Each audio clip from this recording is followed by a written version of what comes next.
primeiro e último são os cobras. O primeiro, para mim, é o melhor e o último, para mim, é o segundo melhor. Você escala os cobras para bater pênalti.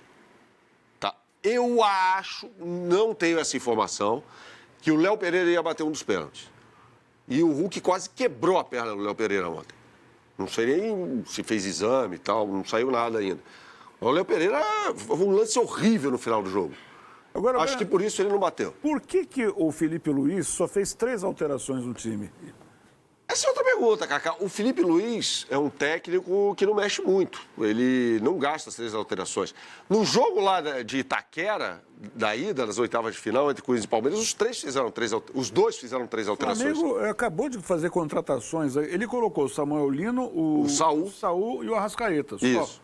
Colocou a cavalaria, né? E abriu mão de Mas outras é uma questão possibilidades. Pra mim, ele tinha que ter colocado o Royal no lugar do Varela. Mas é uma questão de estilo de treinador. Se você for fazer um levantamento minucioso quanto a Pep Guardiola, ele é um técnico de pouquíssimas trocas. O Guardiola teve um jogo que ele não mudou em 2021, acho eu. Pouquíssimas substituições. Até essa temporada, por ter mais compromissos, mexeu mais do que é o usual. Mas Guardiola é um técnico que tem um plano de jogo inicial, ele segue aquilo à risca e ele acredita que aqueles jogadores escalados de forma inicial são os melhores para seguir aquele plano de jogo. Jogadores que estão no banco têm outras características. Se ele precisar mudar o rumo do jogo, o que é muito difícil que ele faça no meio de uma partida, ele faz algumas trocas. Mas aí não tem controle de carga também? O fisiologista não tem, mas ele muda muito o time de um jogo para outro. O Guardiola muda muito, Cacá. Essa situação... Muda muito. As 5 trocas surgiram Na pandemia, certo? É uma opinião particular, tá? Eu acho que você ganha saúde, mas quando você troca 5 dos 10 de linha, eu acho que você muda muito o time. Eu acho que em determinados momentos, você acaba bagunçando a dinâmica. Não. Isso é, pra mim, uma desculpa de técnico que tem um repertório pobre. Então por que ele não fez as 5 trocas? Eu já falei aqui. O Varela tinha que ter saído para entrar o Royal. Eu acho que quando eles não realizam as trocas, vocês citaram treinadores aqui que não realizam as 5 trocas, tem aí um sentido. Qual é o sentido? Se o time está jogando bem, você não precisa mudar. Então, se você troca 5 jogadores de 10 de linha, mas é o que eu você tô vai falando, mexer. meu. Eu acho, É o que eu tô falando. Tem jogos e jogos. Tem técnicos que vão te dizer que se você trocar muito, você coloca jogadores frios numa partida que está muito quente. E esses jogadores vão entrar numa rotação abaixo dos demais e você vai ter um prejuízo técnico no final das contas. Tem outros que vão dizer que precisam refrescar o time. O caso do Abel Ferreira já falou várias vezes que certos jogadores não vão conseguir desempenhar naquele alto nível durante os 90. E aí você precisa tirar para colocar outros no lugar. É uma questão de percepção e muito uma análise jogo a jogo, do que o jogo te pede e do que você tem no banco também. Ô, Léo, temos análise tática? Temos.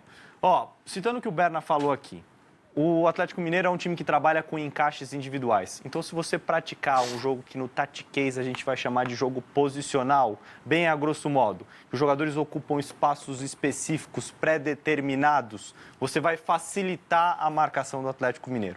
Para que o Flamengo conseguisse quebrar a marcação do Galo, era importante muita movimentação. E qual foi a saída do Felipe Luiz?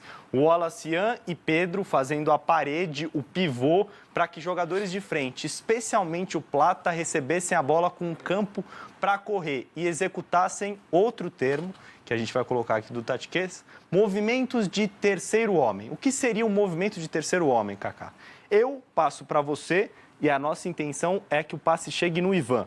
Então eu toco para você, no momento em que eu faço o toque, o Ivan já se movimenta porque ele sabe que é ele quem vai receber a bola no momento final. Esse é um princípio básico do jogo de posição que o Felipe Luiz pratica. Exato. Vamos dar uma olhada nas imagens, então, para ficar mais claro para quem está em casa? Passe do Léo Ortiz para o Olacian, parede, para que no momento futuro o Everton Araújo receba a bola.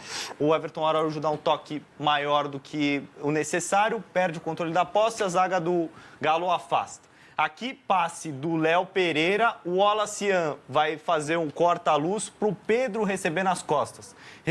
Repare como o Olacian atrai a marcação do Alan Franco. O Flamengo vai quebrando esses encaixes, essas marcações do Atlético Mineiro. Passe do Léo Ortiz em profundidade, mais uma vez um passe de um zagueiro que sai construindo. O Olacian novamente faz a parede para que o Plata receba a bola com condições de percorrer o campo, de jogar a bola na frente. O Arana ainda consegue se recuperar nessa jogada. Aqui não é um movimento de terceiro homem, mas novamente movimento de pivô.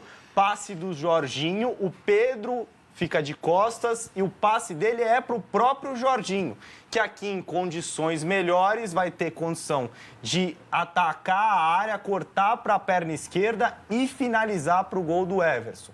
Então repare como esses movimentos de pivô são muito importantes. E aqui o lance do gol do Flamengo. Passe do Varela para o pivô do Pedro, que leva com ele o Alan Franco. O Pedro ganha esse duelo e faz o passe no Plata. O Plata ganha o duelo dele e arrasta com ele também o Arana, vai fazer o passe no Wallace.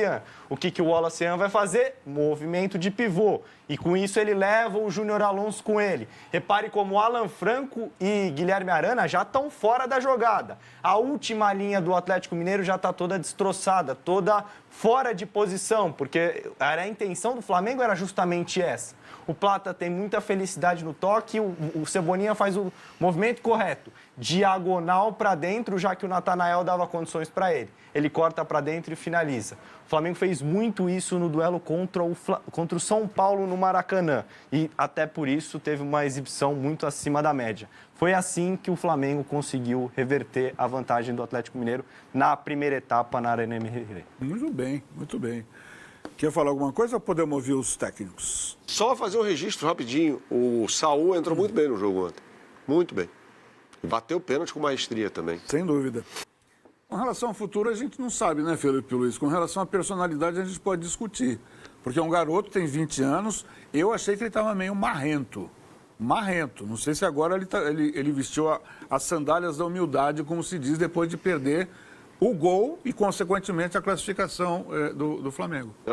Assim, eu discordo do Felipe Luiz quando ele fala sobre a atuação do Wallace no jogo. O segundo tempo dele não foi bom. Não foi bom. Poderia ter saído.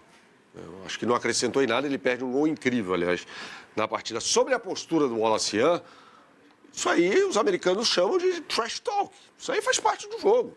Quer dizer que o Ilianco vai lá meter a mão na cara de todo mundo quando ele faz, desce a ripa em todo mundo e o cara fala, perdão, Ilianco. Vai pra cima, pô.